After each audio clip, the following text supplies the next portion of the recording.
Muito boa tarde a todos. Estamos aqui mais uma vez então para continuar esta nossa aventura e já percorremos grande parte do caminho, certo?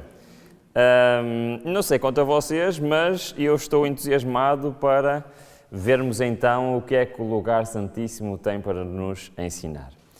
Nós, ao longo desta semana, e já vamos na quinta mensagem, nós temos percorrido o santuário. Nós começámos na primeira mensagem a ver que a Bíblia ensina que o santuário é uma alegoria para hoje. Vimos também que a Bíblia nos ensina que existe um caminho espiritual no santuário. Vimos que o desafio de Deus é nós deixarmos para trás o mundo, entrarmos no pátio, vermos no altar do sacrifício Cristo como o nosso Salvador, aceitarmos Cristo como o meu Salvador pessoal, decidirmos iniciar uma caminhada com Ele, e a água ali na pia significa exatamente isso, o nosso batismo, a nossa conversão. Mas também vimos que aqui no pátio está representada uma doutrina fundamental no cristianismo, que é a justificação pela fé. Pela fé nos méritos de Cristo, e eu vou aos pés do Salvador, reclamo o perdão para os meus pecados, e Ele é justo e fiel para nos perdoar. Depois vimos que o plano de Deus para a nossa vida é que isto não seja o fim da caminhada, mas apenas o início. Vimos claramente que o Senhor quer que entremos no lugar santo. E eu, para entrar no lugar santo, passo a estar num sítio onde eu não consigo ver o mundo lá fora. Essa é a diferença entre estar no lugar santo e estar no pátio. Eu deixo de contemplar o mundo lá fora. E isto é um desafio de Deus para a nossa vida. Deixamos de contemplar o mundo e passamos a contemplar a Cristo. É exatamente isso que o santuário nos está a tentar ensinar no lugar santo. E agora vamos a perguntas. Sim, eu gosto de perguntas. Para ver se estiveram atentos nos outros dias, nos últimos 2 dias. Então nós vimos que a mesa dos pães asmos representa o quê?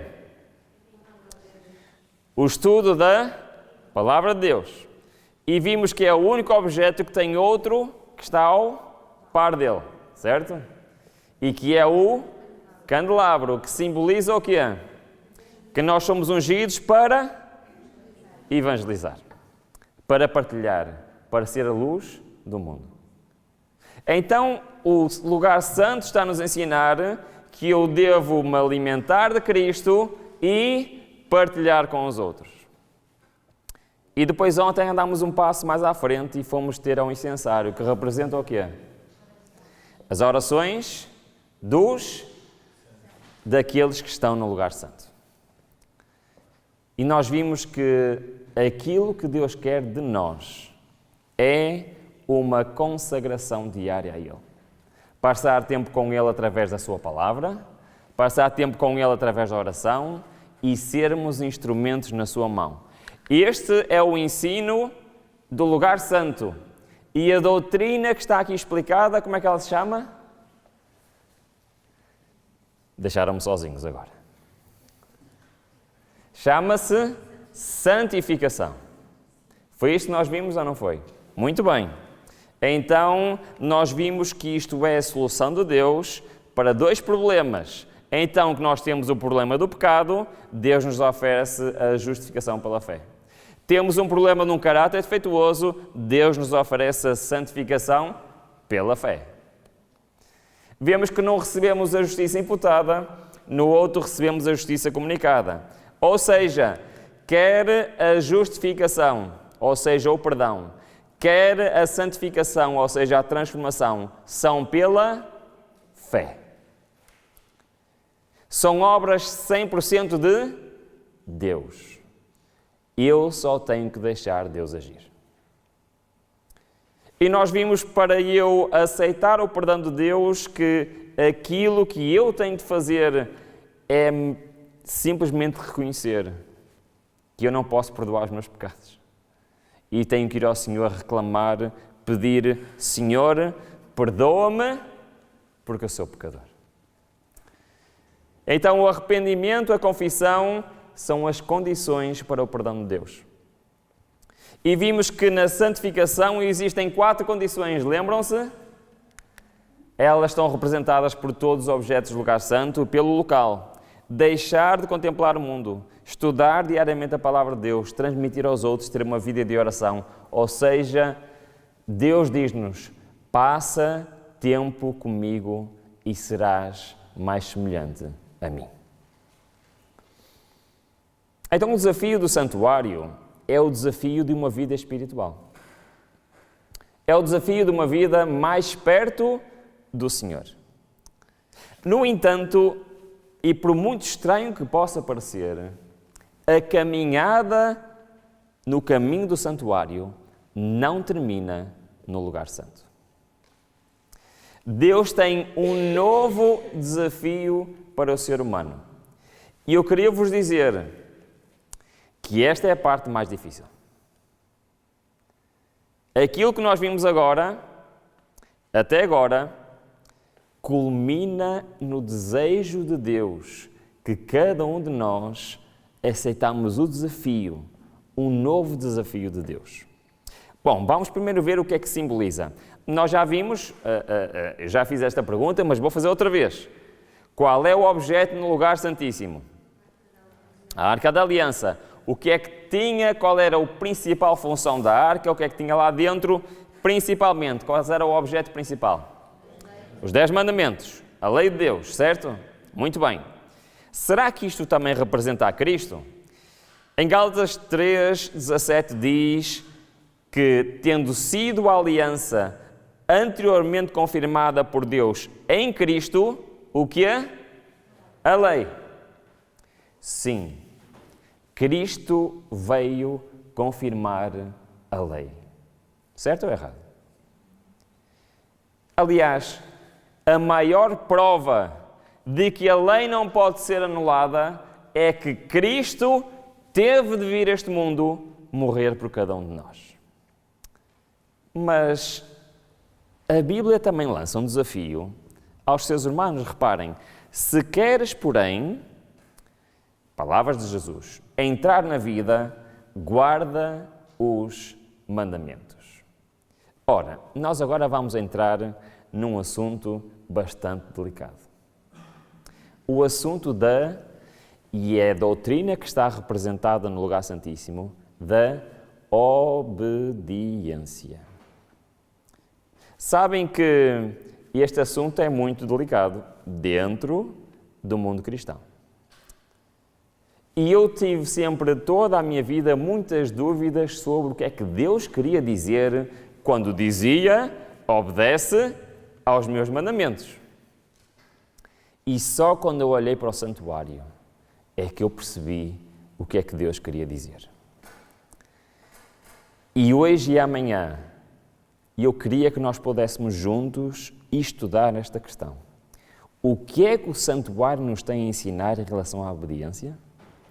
E o que é que realmente Deus deseja de cada um de nós? Porque eu não sei se vocês já repararam, existe um padrão. Já repararam que existe um padrão? Tudo é Deus que faz e eu me aproprio pela fé. Foi assim até aqui ou não? A pergunta que eu quero fazer a vocês hoje, agora, antes de estudarmos é: será que na etapa final também é igual ou vai ser diferente? Nós vamos começar por analisar a condição do ser humano. Nós vamos a Mateus, capítulo 19, e nós vamos ler uma história contada pelo próprio Jesus, a história do jovem rico. E não sei se vocês já repararam, quase todos os dias nós estamos a contar histórias que nós conhecemos desde pequeninos. Esta história do jovem rico tem uma lição extraordinária. Mas muitas vezes, quase sempre que nós falamos desta história, nem sequer mencionamos no aspecto mais importante desta história.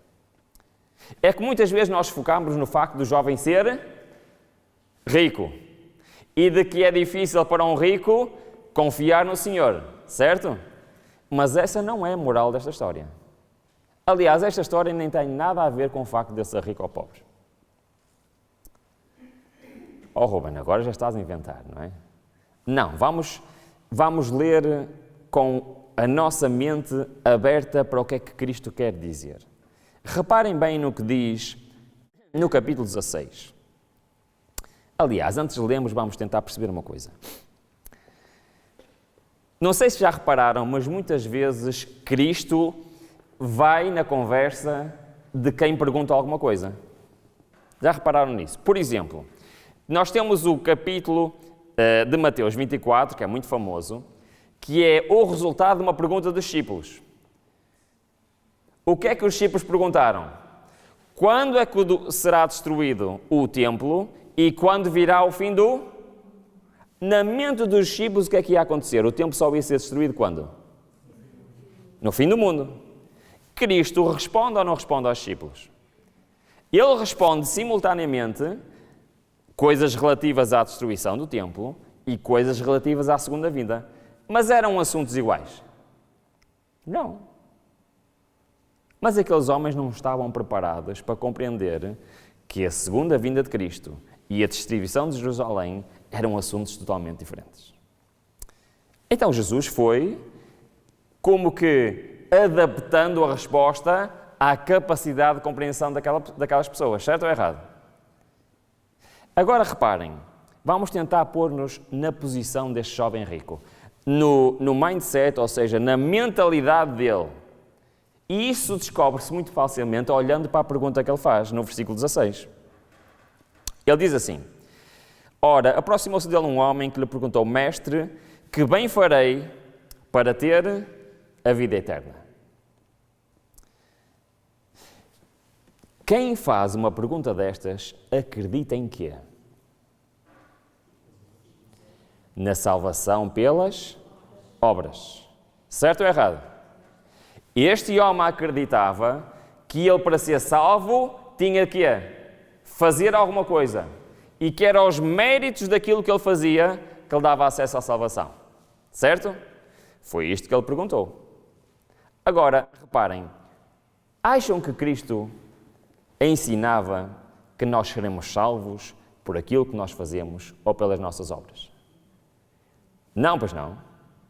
Mas reparem se Cristo inicialmente não vai na conversa dele. Porque ele queria ensinar alguma coisa. Reparem na resposta de Cristo, versículo 17. Porque me perguntas a respeito de que é bom, só há um. Se queres, porém, reparem palavras de Cristo, entrar na vida, obedeça aos mandamentos. Agora fiquei muito confuso. Temos Cristo literalmente a dizer, se queres ser salvo, obedece aos mandamentos. Foi o que ele respondeu ou não foi? Foi, e o rapaz respondeu, mas quais mandamentos? Ele até ficou confuso, quais mandamentos? E Cristo literalmente começa a citar quem? Quem é que ele começa a citar? Os 10 mandamentos, versículo 18, certo? Não matarás, não adulterarás, não furtarás. No versículo 20, então temos a famosa conversa, mas o que é que me falta? E Cristo diz, então, se queres ser perfeito, ainda te fazes mais do que isso. Além de obedeceres aos mandamentos, vais dar o teu dinheiro aos pobres. Então é que tu vais de certeza ser salvo. Foi o que ele respondeu ou não foi? Foi o que ele respondeu. Então, se Cristo e toda a Bíblia ensina que nós somos salvos pela fé, por que é que Cristo está a dizer àquele homem, guarda os mandamentos e vai fazer o bem?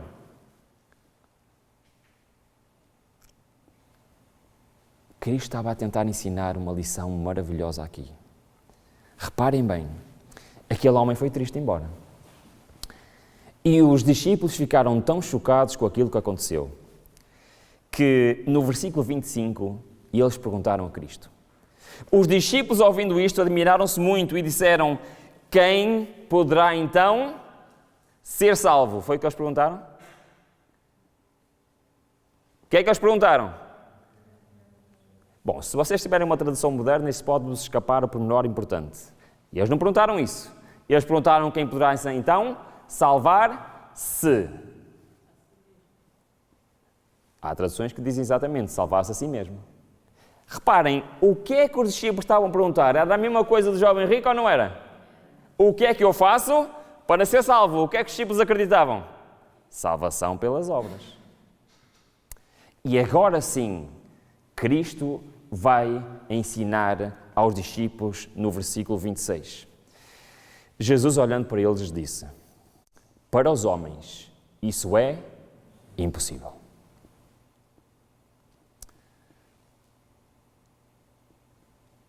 Agora Cristo está a dizer, não adianta. Tu podes tentar com toda a tua força obedecer aos mandamentos, podes fazer todo o bem que quiseres, mas nunca te vais conseguir salvar. Isso é impossível. Mas depois, Cristo dá uma das promessas mais maravilhosas. O que é que ele disse? Aquilo que é impossível aqui ao homem é possível a Deus. O alcance destas palavras é muito maior do que nós podemos imaginar. Porque se vocês já repararam, não sei se vocês já repararam, mas nós temos vindo a estudar desde o início, Cristo a mostrar ao homem que ele não pode, e quem é que pode? Deus. Podemos perdoar os nossos pecados? Não. Quem pode? Deus. Podemos transformar o nosso coração? Não. Quem pode? Podemos nós obedecer e obter a salvação? Não. Quem pode? Deus. Ok. Então, na prática, o que é que isto significa? É que, por muito boas que sejam as minhas intenções, por muito maravilhoso e zeloso que seja o meu esforço, e como disse o apóstolo Paulo em Filipenses capítulo 2, se houvesse alguém, por outras palavras, foi isso que ele disse, se houvesse alguém que pudesse ser salvo pelas obras, quem é que seria esse alguém? Sabem o que é que Paulo disse?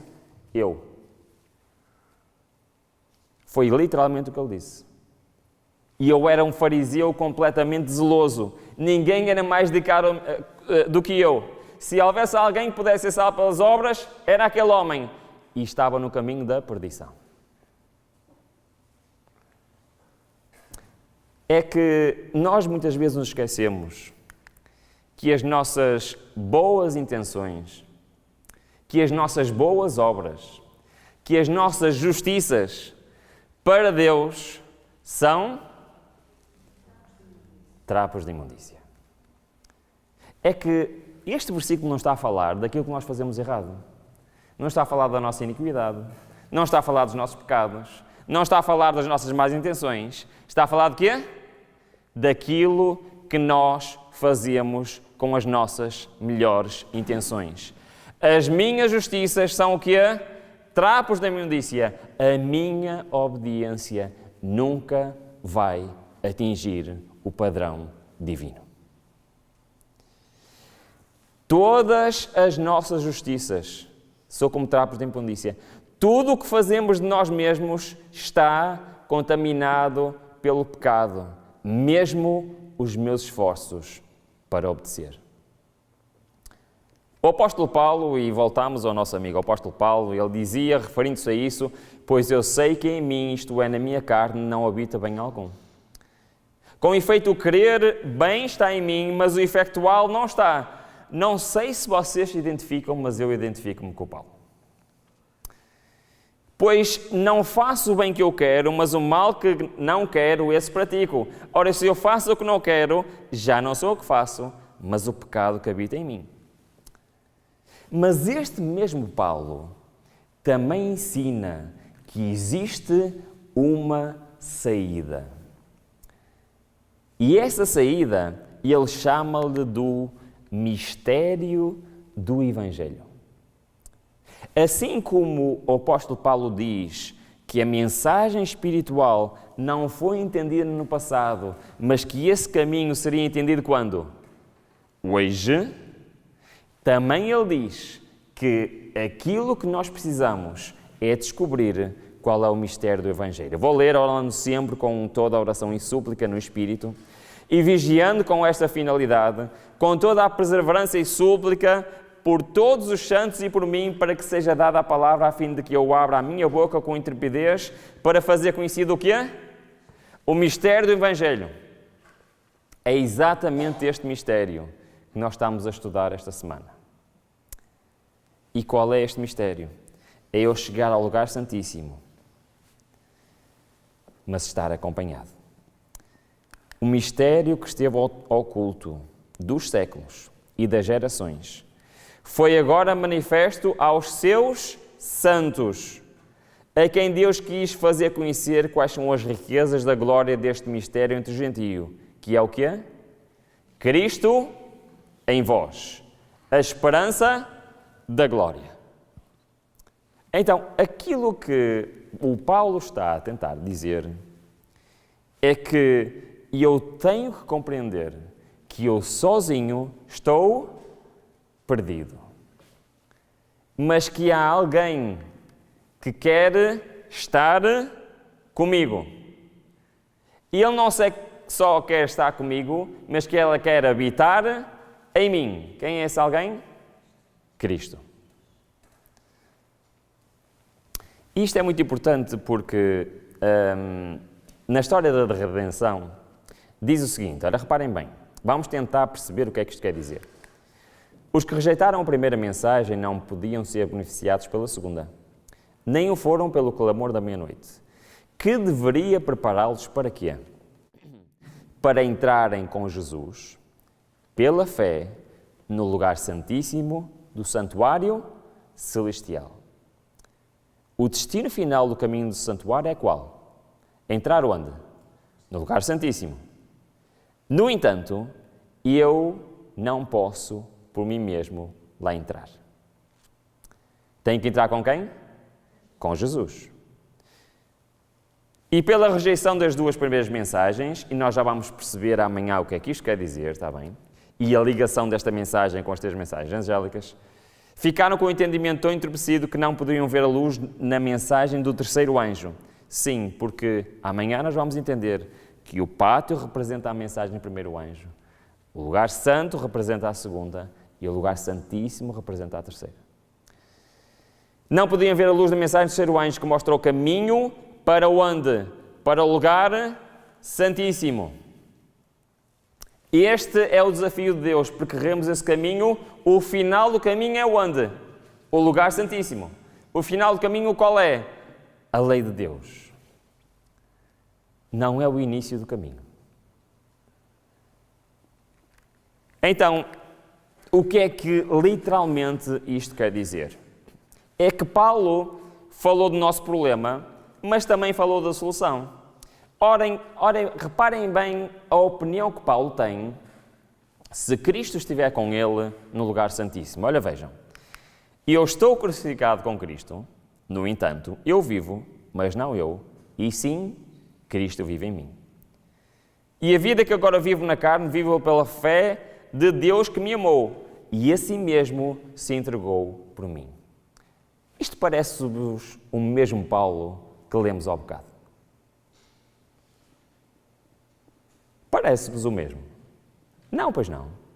Sabem porque é que não é o mesmo? Porque um é o Paulo sozinho, o outro é o Paulo com Cristo.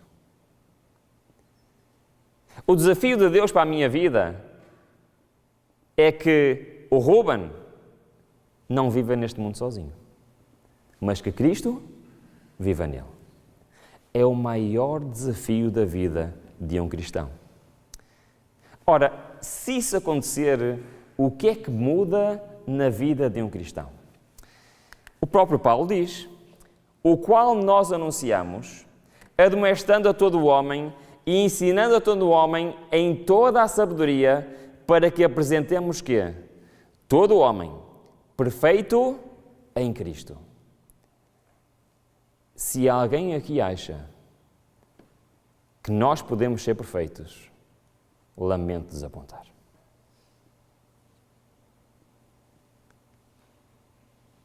O que o Paulo está a dizer é que nós não podemos ser perfeitos. que o Paulo está a dizer é que podemos ser perfeitos em Cristo. Para isso também trabalho, lutando segundo a sua eficácia, que opera em mim poderosamente. Então eu quero-vos fazer uma pergunta. Se as minhas obras estão longe de atingir qualquer patamar que possa ser aceito por Deus, mas e se não for eu a fazer as obras? E se for Cristo a fazer as obras?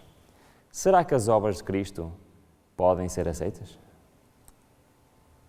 Fiz uma pergunta difícil, não fiz? Será que Cristo teve uma obediência perfeita? Sim ou não? Então, se a minha não serve, será que a obediência de Cristo serve? Mas o que é que isto quer dizer na prática? É que, reparem, a Bíblia está, desde o início, a tentar ensinar isto ao ser humano. Que, na realidade, Deus não quer... Isto é muito perigoso o que eu vou dizer, está bem? Na realidade, Deus não quer a minha obediência. Deus quer a obediência de Cristo em mim. É que são duas coisas totalmente diferentes. A minha obediência é um trapo de imundícia. Mas as obras de Cristo são obras de justiça. Então, reparem o que é que diz a Bíblia. Diz assim: tentem olhar para estes versículos entendendo que o objetivo de Deus é que Cristo opere em nós, ok? Ora, vamos ler. Isaías diz assim: toda a ferramenta preparada contra ti não prosperará, e toda a língua que se levantar contra ti em juízo tu a condenarás. Esta é a herança dos servos do Senhor. Qual é a herança? E a sua justiça, que de mim procede, diz o Senhor. Temos uma herança para receber, sim ou não? Qual é a herança? E Ele não está a falar aqui da vida eterna. Está a falar de quê? Ele quer dar-nos o quê? A sua justiça. E para que é que serve a sua justiça? Aliás, o que é a justiça de Cristo? A herança dos servos é receber a justiça. Nós já vimos duas justiças, não vimos? Qual é que nós vimos? Imputada, justificação pela fé. Comunicada, santificação. Falta-nos perceber o que é a justiça de Cristo, certo? Então vamos nos focar nisto. O que é a justiça de Cristo e o que é que isto está relacionado com o que estamos a estudar. Diz assim em Salmos: bem-aventurados os que observam o direito, que praticam a justiça em todos os tempos. Filhinhos, ninguém vos engane, quem pratica a justiça é o quê? Justo. Assim como ele é justo. Espera lá. Então, Ruben, o que é que tu estás a dizer? Nós acabamos de ler que a justiça é algo que se pratica, algo que se faz. E quem faz é considerado justo. Está a ficar confuso. Porque aquilo que eu faço é que me faz justo? Continuamos, vamos tentar perceber o que é que isto quer dizer. Ezequiel diz: quando eu disser aos justos que certamente viverá, e ele, confiando na sua justiça, praticar a iniquidade, nenhuma das suas obras de justiça será lembrada, mas na sua iniquidade que praticou, nessa morrerá. Quando o justo se afastar da sua justiça, praticando a iniquidade, morrerá nela. Então, temos aqui duas informações. Primeiro é que pode haver a minha justiça, certo? Em comparação com a justiça de Cristo. E segundo, se eu me apartar da justiça, eu estou a fazer o quê? A cometer iniquidade. O que é que praticar iniquidade? É, só numa palavra, pecar. Ora, se o contrário da justiça é o pecado, é a desobediência, é a iniquidade, o que é a justiça? Contudo dizes, porque não se levantam ao filho a iniquidade do pai. Não levará ao filho a iniquidade do pai. Ora, se o filho proceder com retidão e justiça, guardar todos os meus estatutos e os cumprir, certamente viverá. Mas se o ímpio se converter de todos os seus pecados que cometeu e que guardar todos os meus estatutos e proceder com retidão e justiça, certamente... Então, o contrário da justiça é o pecado. Então, a justiça é a obediência. Então, quando nós falamos de justiça, neste conceito espiritual, nós estamos a falar de obediência. Então, se nós falamos de justiça de Cristo, nós estamos a falar de quê? Exatamente. A justiça de Cristo é a obediência de Cristo. Quando eu digo, e quando a Bíblia ensina, que nós temos que receber a justiça de Cristo, o que é que a Bíblia está a dizer? Temos que receber o quê? A obediência de Cristo. Perceberam? Sim ou não? Concordam? O que é que isto significa na prática? É o que nos falta ver. Este é um dos conceitos mais importantes da Bíblia. Este conceito diz-nos o quê? Rouba, não tens hipótese. Mas existe uma solução. Rouba, isso ao homem é impossível, mas a Deus tudo é possível. Em Isaías 26 diz-nos o seguinte: Senhor, tu nos darás a paz, porque tu és o que fizestes em nós todas as obras. O que é que este versículo está a dizer? Quem é que fez as obras? Deus? É isso que ele está a dizer? Interessante. Em Filipenses, Paulo diz: de sorte que, meus amados, de modo como sempre obedecestes, não como na minha presença somente, mas muito mais agora na minha ausência, efetuai a vossa salvação. Efetuai a minha salvação e eu vou-me salvar a mim próprio. É isso que ele está a dizer? Com temor e tremor. Porquê? O que é isso? Porque Deus é o que opera em vós, tanto o querer como o efetuar, segundo a boa vontade. Estão a perceber o padrão dos versículos que nós estamos a ler? Qual é o padrão aqui? É que as obras são quem que faz? Quem? Deus em nós. Muito interessante. Mas, Ruben, espera lá. Existem versículos em que claramente Deus diz para nós obedecermos à sua lei. Por exemplo, Ruben, lembra-te de João 3, assim, que diz: e nisto sabemos que o conhecemos, se guardamos os seus mandamentos. Aquele que diz eu conheço e não guarda os seus mandamentos é mentiroso e nele não está a verdade. Estás a ver, Ruben? Nós temos que guardar os mandamentos de Deus. Só que o versículo continua. O que é que João diz logo a seguir? Entretanto, qualquer que guarda a sua palavra, nele realmente se tem aperfeiçoado, santificação, o amor de Deus, e nisto sabemos que quê? Que estamos nele. A Bíblia está-nos a ensinar que a obediência nunca é nossa. E se houver em nós qualquer boa obra, ela não é minha, mas é de Cristo em mim. Mais uma vez, Deus está-me a dizer: Ruben, sem mim, nada feito. Então, isto é a mensagem do santuário. Reparem que é sempre a mesma. Nós temos o perdão no pátio. É Deus a dizer: tu não podes perdoar os pecados, mas eu posso. Nós temos no lugar santo Deus a dizer: Ruben, tu não podes transformar o teu coração, mas eu posso. E temos o lugar santíssimo a dizer: Ruben, tu não podes obedecer, mas eu posso. Então, o desafio do santuário é eu perceber que sem Deus eu estou completamente perdido.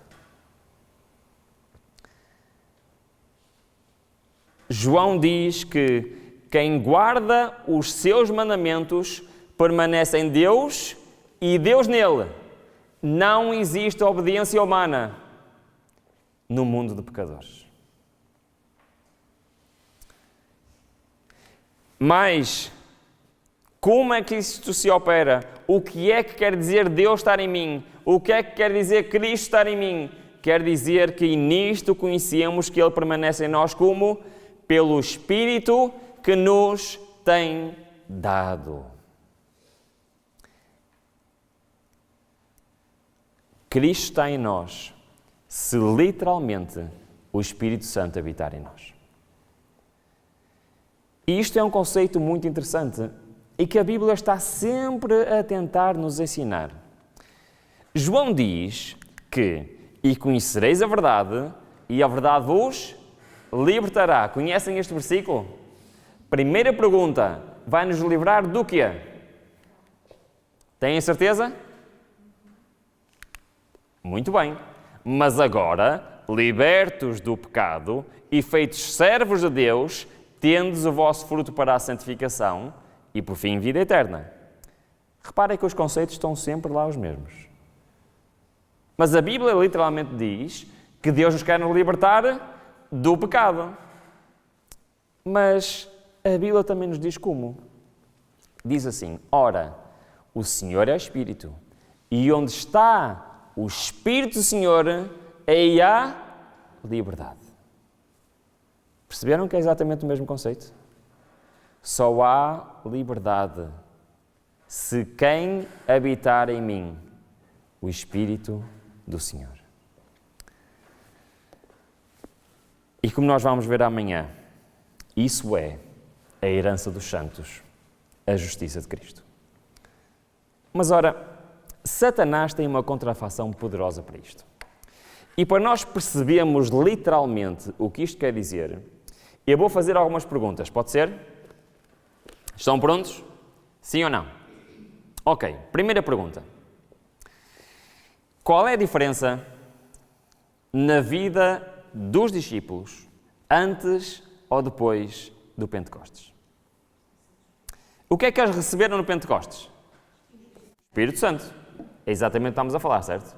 Notam diferença na vida deles antes ou depois? Sim ou não? Completa. As obras que eles fizeram depois de receber o dom do Espírito Santo são obras que um homem possa fazer por si próprio? Não. Então eles tinham uma presença que é sobrenatural do Espírito Santo com eles. Concordam comigo? Sim? Reparem. Eu tinha vergonha... Não, vamos ler. Atos capítulo 1. Vamos lá. Vamos abrir a nossa Bíblia. O tempo está avançado. Atos capítulo 1. O que é que aconteceu em Atos capítulo 1? A primeira cena do livro de Atos é o que é? Cristo vai fazer o que é? Ascender ao céu. Certo? Ele está a dar as últimas instruções para os discípulos antes de deixar esta terra.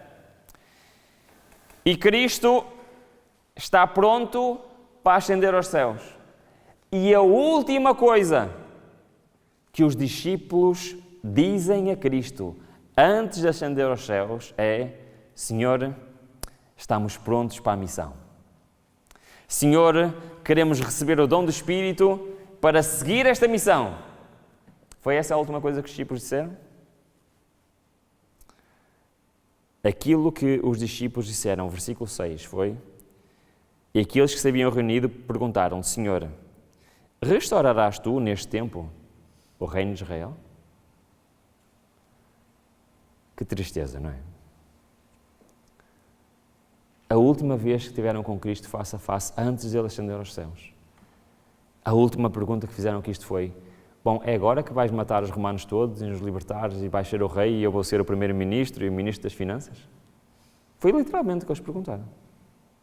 Aqueles homens, mesmo naquela altura, estavam preocupados com o quê? Com o que é que eles estavam preocupados? Com eles. Com os benefícios que eles podiam ter de estar com Cristo. Mas estes mesmos homens, uns dias depois, estavam a ser chicoteados, presos e a sair da prisão, felizes, a dizer que alegria é sofrer por Cristo. Acham que isto é normal de um ser humano dizer? O que é que mudou nestes homens? A presença do Espírito Santo na sua vida. E esta é a mensagem do lugar santíssimo. Eu não posso entrar sozinho no lugar santíssimo. Este é o meu desafio para cada um de nós. Mas eu estava a dizer, já estava a esquecer, não é? Satanás tem uma contrafação, vamos lá. Marcos, capítulo 5. E esta contrafação é muito importante nós entendermos. Para nós percebermos o que é que Deus quer fazer connosco, mais claramente, nós vamos ver a contrafação de Satanás para a justiça de Cristo. Ok? E a contrafação de Satanás, por muito que estranha, está em Marcos capítulo 5, que é o capítulo que começa a falar de quê? De um endemoninhado. Uma coisa estranha, não é, Ruben? O que é que isto tem a ver com o que estamos a falar? Então vamos ver. Este homem vivia onde? Versículo 2, onde é que ele vivia? No cemitério, certo? Ninguém conseguia segurar aquele homem. O que é que eles faziam para segurar este homem? Prendia o homem com correntes. Mesmo assim, aquele homem, o que é que ele fazia às correntes? Rebentava as correntes, aterrorizava toda a gente, andava de noite aos gritos. Digam-me uma coisa, acham que um ser humano consegue rebentar correntes sozinho? Acham que aquele ser humano estava a fazer coisas que são humanamente possíveis? Não, pois não. Acham que ele sequer estava a fazer aquilo que ele queria? Quando Cristo o libertou, ele sentou-se pacificamente a ouvir a Cristo. Ele era capaz de fazer isso uns minutos antes. Porquê? Porque ele era dominado por quem? Por um espírito maligno. Fazia ou não ele coisas sobrenaturais? Fazia ou não ele a vontade daquele espírito? Pois é, isto é a contrafação de Satanás.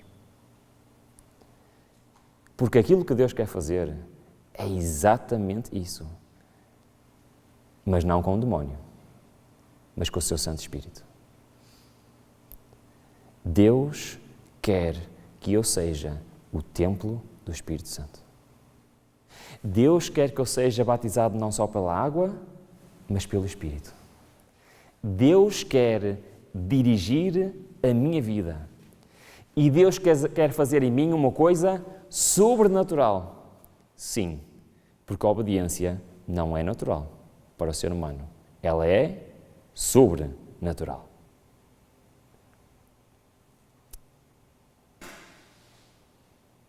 Quando em Apocalipse 3:20 Cristo bate à porta do nosso coração, Ele quer dizer que Ele está do lado de fora. É isto que Deus procura, acesso ao meu coração. E Ele quer que nós sejamos instrumentos nas suas mãos. E Ele não quer só apenas ter uma influência de fora, mas Ele quer literalmente habitar em nós. Ele quer nos dar este dom do Espírito Santo. Pedro chama isto de ser participantes da natureza divina. Visto que o seu divino poder nos tem dado todas as coisas que conduzem à vida e à piedade. Pelo conhecimento daquele que nos chamou para a glória e virtude, pelas quais nos são dadas preciosas e muito grandes promessas, para que por elas vos torneis o quê? Participantes da natureza divina. Irmãos, eu não posso ser divino nesta terra, lamento, mas posso ser participante da natureza divina se o divino conduzir a minha vida. Havendo escapado da corrupção que existe no mundo por causa das paixões. Cristo é o nosso exemplo em tudo. E nisto Cristo também foi o nosso exemplo. Foi uma solene realidade que Cristo veio para lutar a batalha com o homem, como o homem, em favor do homem. Sua tentação e vitória nos dizem que a humanidade precisa de quê? O que é que nós precisamos? Eu queria vos dizer uma coisa, mas não me interpretem mal. Cristo não precisava de ter vivido 33 anos e ter feito tudo o que fez para morrer por nós. Ficaram a olhar para mim, não ficaram? É que Cristo não veio só para morrer por nós. Cristo também veio para viver por nós. Sabem porque é que eu estou a dizer que Cristo veio viver por nós? E Ele veio nos fazer o quê? Mostrar o exemplo. Por isso, nós não beneficiamos apenas com a sua morte, mas devemos olhar para a sua vida. Então, reparem bem o que é que este texto está a dizer. Que se eu quero ser participante da natureza divina, tenho que copiar a quem? A Cristo. Eu vou ler novamente, para que não haja dúvidas. Sua tentação e vitória nos dizem que a humanidade precisa copiar o padrão. Quem é o padrão? Cristo. Os homens devem tornar-se participantes da natureza divina. Ruben, fiquei muito confuso agora. O que é que isto quer dizer? O que é copiar este padrão? É nós literalmente irmos agora para as terras de Israel e viver lá? É isso? Porque ele viveu lá? Não? É curarmos os doentes da mesma forma como ele curou? É isso? É falar como ele falava e vamos todos aprender o aramaico para dizer as mesmas palavras que ele disse? É isso? Não é. Então o que é? O que é eu copiar o padrão divino? Para poder ser participante da natureza divina? Não é uma pergunta importante. A verdade deve estar plantada no coração. Deve dirigir o espírito e regular as afeições. Todo o caráter deve ser estampado com expressão divina. Todo jota e cada til da palavra de Deus deve ser introduzido na vida diária. Aquele que se torna participante da natureza divina estará em harmonia com o grande padrão de justiça de Deus, sua santa lei. Esta é a norma pela qual Deus mede as ações do homem e esta será também a pedra de toque do caráter no juízo. Então, é importante ou não nós sermos participantes da natureza divina?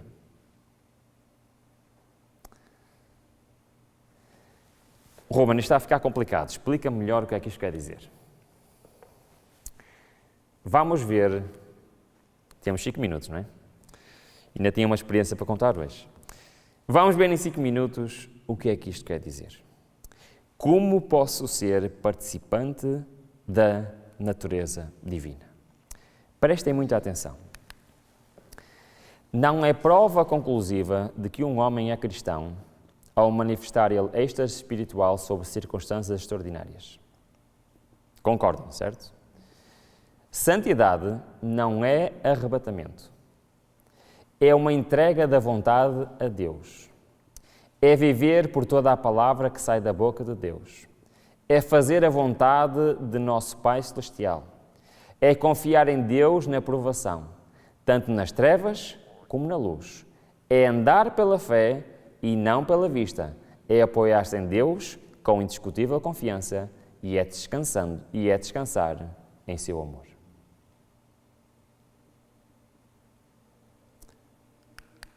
Então, para eu ser participante da natureza divina, quando eu estou a deixar que Deus transforme o meu coração, O que é que eu estou a aprender? Eu estou a aprender a entregar a minha vontade nas mãos de quem? De Deus. Eu estou a aprender a viver pela Sua palavra. Estou a aprender a Sua vontade.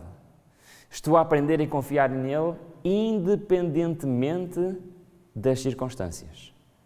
Eu estou a aprender que devo andar pela fé e não pela vista. Amanhã vamos ver bem o que é que isto quer dizer. Devemos aprender a apoiar-nos nele com confiança, a descansar em seu amor. Então,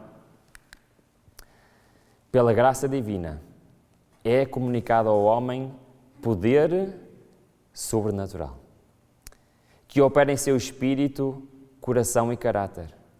É pela comunicação da graça de Cristo que se discerne o pecado, em sua natureza odiosa, sendo afinal expulso do templo da alma. Amém? Mas, então, como é que Cristo é um exemplo para mim nisto tudo?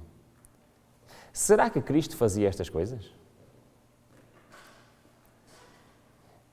O próprio Cristo diz claramente, reparem bem, eu não posso de mim mesmo fazer coisa alguma. Conhecem este versículo? O que é que ele está a dizer? Eu, Cristo, como ser humano, o que é que eu posso fazer por mim mesmo? Nada. Como ouço, assim julgo, o meu juízo é justo, não procuro a minha vontade, mas a vontade daquele que me enviou. Cristo é nosso exemplo. Se nós dependermos do Pai, como Cristo dependia do Pai. É isso, é aí que Ele é o nosso exemplo. Prosseguiu, pois, Jesus, quando tiveres levantado o Filho do Homem, então conhecereis que eu sou, e que nada faço de mim mesmo, mas como o Pai me ensinou, assim falo, e aquele que me enviou está comigo. Não me tem deixado só, porque faço sempre o que é do seu agrado. Assim como Deus habitava em Cristo, Cristo hoje quer habitar em nós. É igual. É o mesmo exemplo. Há tanto tempo que estou convosco e ainda não me conheces, Filipe? Quem me viu a mim, viu o Pai. Como dizes tu, mostra-me o Pai. Não crês que eu estou no Pai e o Pai está em mim? As palavras que vos digo, não as digo por mim mesmo, mas o Pai que permanece em mim é que faz o quê? As obras. Cristo é o nosso exemplo porquê? Porque Ele era um ser humano como nós. Mas não era Ele que fazia as obras. Era quem? Era Deus. E por isso é que a Bíblia ordena-nos 3 coisas. Quantas áreas é que tem o santuário? 3. Sabiam que Deus ordena-nos 3 coisas? Dezenas e dezenas vezes na Bíblia nós temos: purificai-vos, santificai-vos, obedecei. Conhecem? Quase todas estas aparecem cerca de 100 vezes na palavra de Deus. Purificai-vos, santificai-vos, obedecei. Espera aí, Ruben. Tu acabaste de dizer ao longo destes dias que nós não nos podemos purificar, que nós não nos podemos santificar e que nós não podemos obedecer.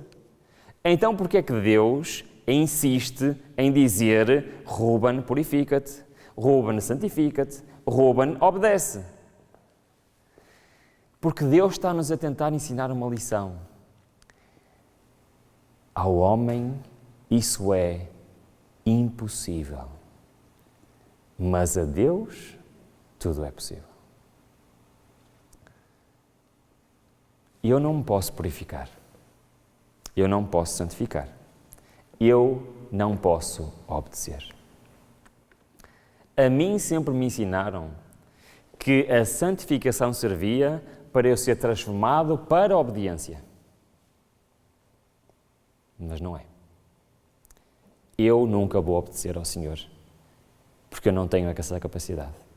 A obediência é sobrenatural, porque a minha natureza é pecaminosa.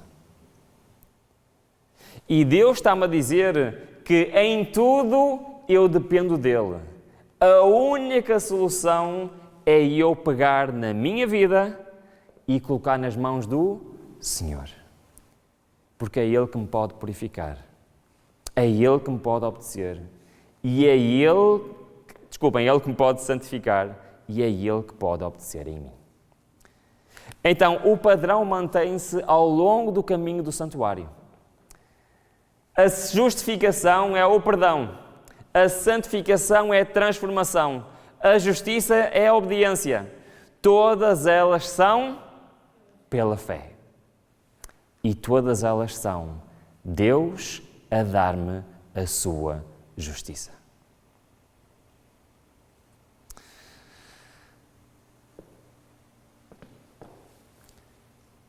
Como é que eu vou contar a história se já são horas terminadas? Vou guardar a história para amanhã.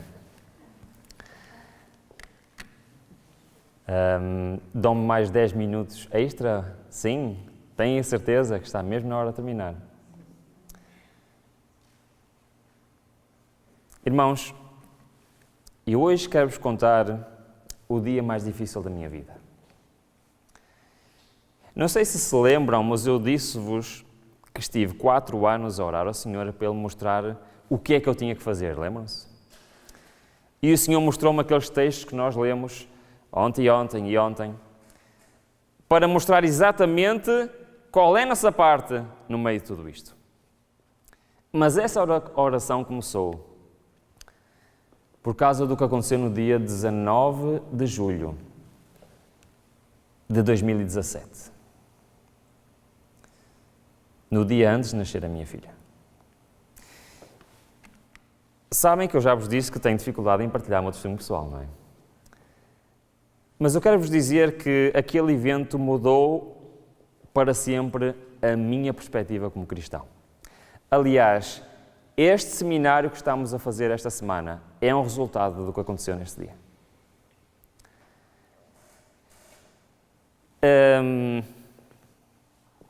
Podia-vos trazer fotografias que me trouxe no outro dia, mas em maio de 2017, a minha esposa e eu descobrimos que a Sónia estava grávida. O que foi uma surpresa grande, porque além de estar grávida, estava com 4 meses e meio de gravidez. Sim, é verdade. A minha esposa ainda teve o costume das mulheres durante 3 meses, já estando grávida, não teve absolutamente sintoma nenhum, e então nós não fazíamos a mínima ideia que ela estava grávida. No entanto, começava-se a ver uma protuberância. E a Sónia dizia, estou-me a sentir assim inchada, não sei o que é que se passa. E eu, Sónia, se calhar não era uma má ideia fazer um teste de gravidez. A resposta da Sónia disse, mas isso é impossível, porque eu tenho tido o costume das mulheres. No entanto, já estava atrasado e ela aceitou o desafio. E quando fez o teste, estava mesmo grávida. Bom, nós fomos ao médico, logo pouco tempo depois, e foi então que recebemos a surpresa que não só estava grávida, mas já tinha um bebê bem grande, não é? Na altura, já não me lembro se era 500, se era 600 gramas. Graças a Deus estava tudo bem. Tinha sido uma gravidez abençoada, não é? Sem nenhum sintoma. E tudo continuou bem durante mais 2 meses. E sim, é verdade, a minha esposa só esteve grávida 2 meses. Foi uma preparação um bocado violenta, mas foi assim que aconteceu.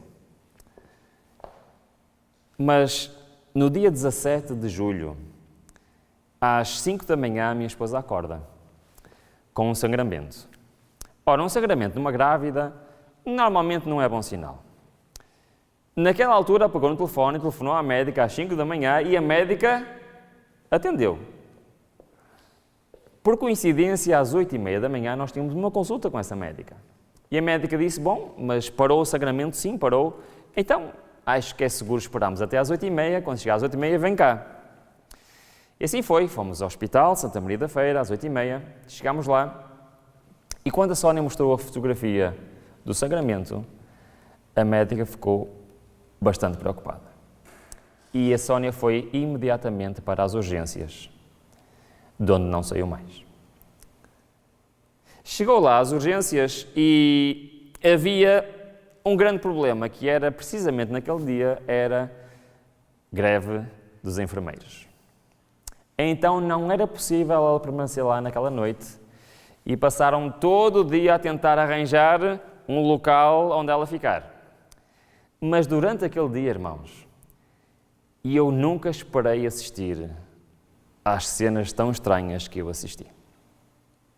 É que mediam os fluxos do bebê, e os fluxos simplesmente não existiam. Passados minutos, mediam outra vez e os fluxos estavam perfeitamente normais. E nós víamos, de repente as médicas entravam em pânico e passado um bocado já não se passava nada e começaram a discutir umas com as outras e a Sónia a tentar acalmar as médicas e foi uma cena muito estranha. O que é certo, no final do dia lá arranjaram um lugar na maternidade do Porto e fomos para lá. E começou uma aventura de 2 dias. Eu vou resumir a história, porque o tempo já é avançado, vou resumir a história. No dia a seguir, estávamos lá e um médico veio ter connosco e disse, sabem, os valores estão bastante complicados, provavelmente não vai chegar às 40 semanas e a Sónia não pode mais sair do hospital, tem que ficar aqui. No dia a seguir, chamou-nos novamente e disse, a equipa médica teve que reunida e nós achamos que, se calhar, será mais seguro na próxima semana retirar o bebê. Bom, naquela altura nós ainda não estávamos assim muito preocupados. Mas à hora do almoço, eu fui almoçar e recebo um telefonema da Sónia e diz, anda cá, imediatamente, está aqui um médico e ele quer fazer a cirurgia agora. Bom, eu não sei o que é viver num filme, mas eu parecia que estava a viver num filme. Eu fui a correr para o hospital e tive uma conversa com aquele médico que foi, no mínimo, estranha. Eu perguntei ao médico, mas afinal o que é que se passa? E ele disse, bom, nós suspeitamos que a Sónia esteja com pré-eclâmpsia. E é uma situação de risco, quer para a mãe, quer para o filho, para o bebê. E nós achamos que o mais seguro é retirar o bebê. E eu perguntei ao médico, mas têm a certeza? O médico literalmente olhou para o chão e disse, não temos a certeza. Há valores que apontam para isso, outros valores que não apontam. Metade da equipa médica acha que é e temos que agir, a outra metade acha que não é e não temos que agir. Eu não sei o que é que vocês achariam neste momento, mas eu senti-me muito inseguro do que decidir. E o médico disse, mas têm que tomar uma decisão, os papéis estão em cima da mesa, precisamos da vossa assinatura, têm que decidir agora. Naquele momento, eu lembrei-me de Neemias. Neemias capítulo 4. Sabem o que aconteceu em Neemias capítulo 4? Neemias apresenta-se ao rei, está triste, o rei pergunta o que é que se passa, Neemias fica com medo. Lembram-se? Porquê que Neemias fica com medo? Estar triste perante o rei podia significar o quê? No entanto, o rei pergunta a Neemias, o que é que tu queres? A Bíblia diz literalmente que antes de Neemias responder, ele fez uma coisa. Alguém sabe o que é que fez? Ele orou. Então o que é que Neemias fez? Rei, espera aí um bocadinho, foi a correr para o quarto, ajoelhou-se, orou, esteve lá o tempo que precisava e depois veio outra vez ter com o rei e respondeu. Foi isso que Neemias fez? Não. Naquele segundo, entre o rei fazer a pergunta e ele responder, antes de responder, ele pediu ao Senhor, por favor, ajuda-me. E eu lembrei-me desta história e eu comecei a fazer exatamente isso. E eu simplesmente pedi ao Senhor, por favor, dá-nos tempo para decidir como é que nós vamos agora decidir uma coisa que nem o próprio médico diz que está seguro que se deve fazer. Então eu perguntei ao médico, mas o que é que acontece se não fizermos a operação? E ele disse, bom, se não fizerem e se for realmente esta a situação, provavelmente a mãe e o bebê não vão sobreviver. E eu perguntei-lhe, mas então e se fizermos, se realmente for esse o diagnóstico, fizermos a operação? Bom, pelos valores atuais, se fizerem a operação, a mãe continua em risco de vida pelo menos durante 2 dias. E nós não sabemos o estado do bebê.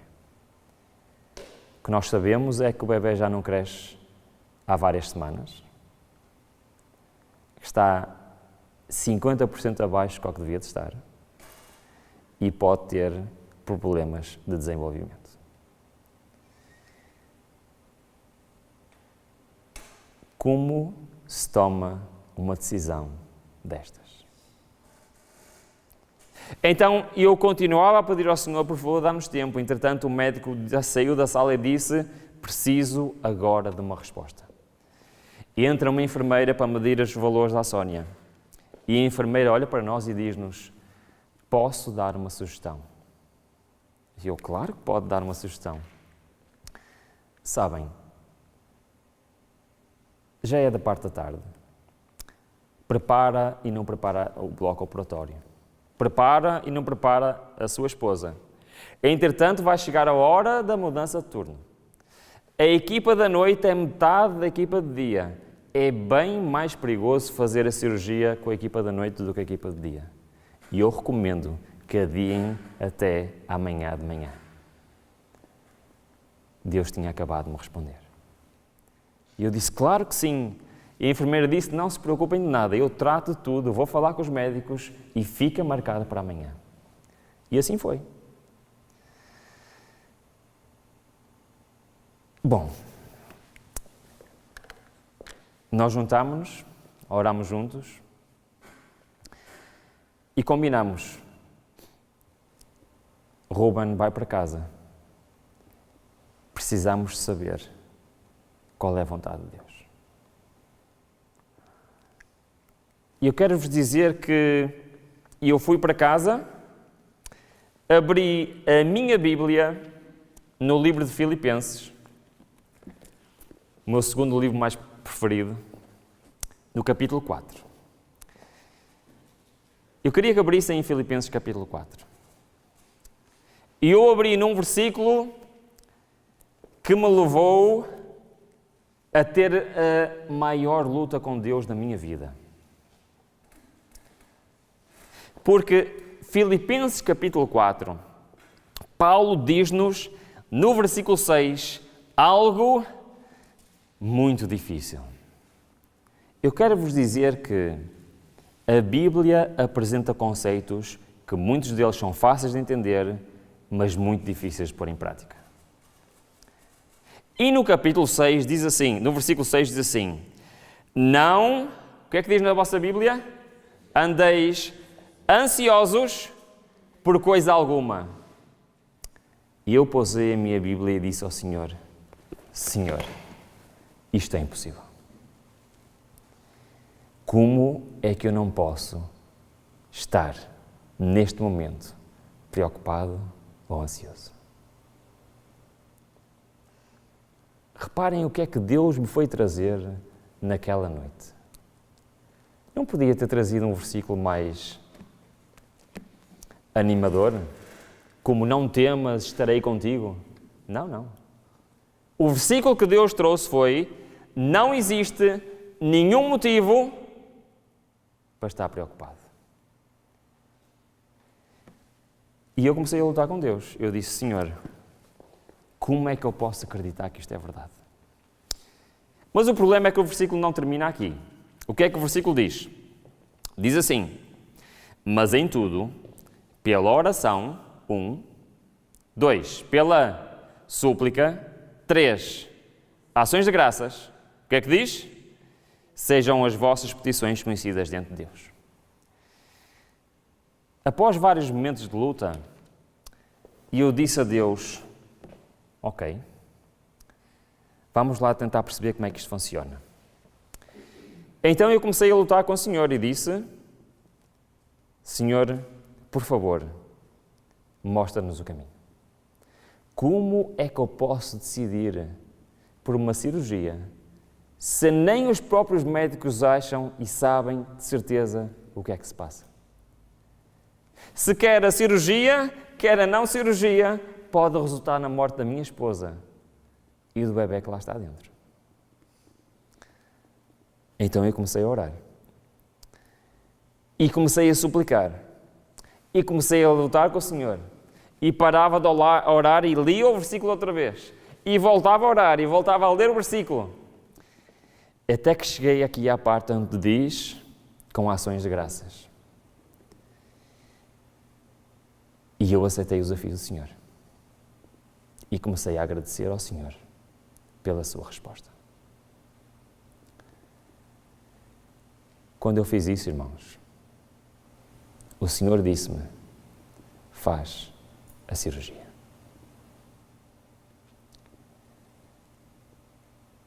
Sabem que era mais fácil o Senhor me ter dito, vai tudo correr bem. A Sónia vai sobreviver, vai estar tudo bem com o bebê.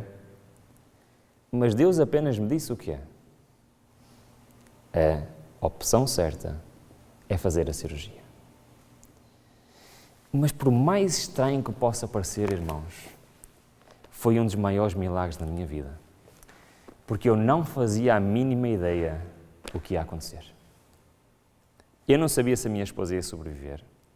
Eu não sabia se a minha filha ia sobreviver ou se ia sequer ser saudável.